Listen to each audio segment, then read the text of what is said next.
also there's a lot of job. You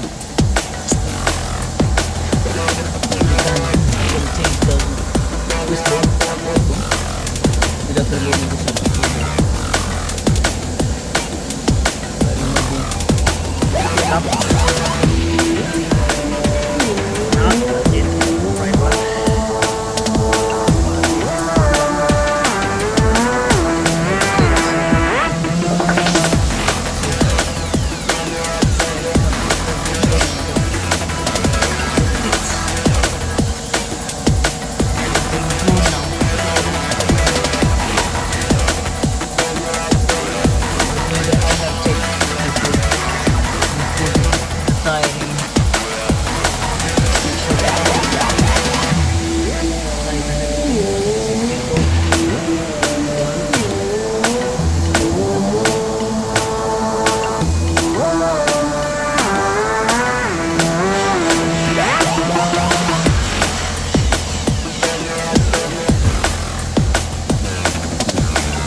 We do the same thing on the other side.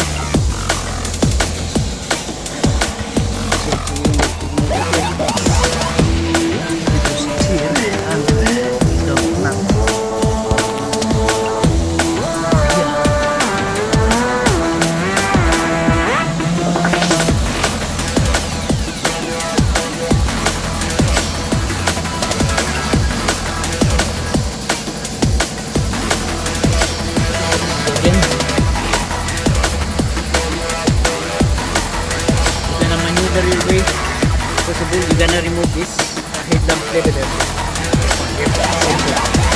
Therefore this one, because this is very delicate, so put the markings on it before you remove. Put the markings, because inside here is motor driven, it's the sensor and it's calibrated. Put the markings before removing this thing in here. Two 10mm bolts here, and then remove also the brake lines carrier in here, so you have clearance when you push this down the hub. Clearance, and then after that hub mount check, removing it, and then you can maneuver here. And then you put it back on with just the reverse manner. How you take it out, that's the way you put it in and out. That's it. That's Jaguar XL. Jaguar Engineering.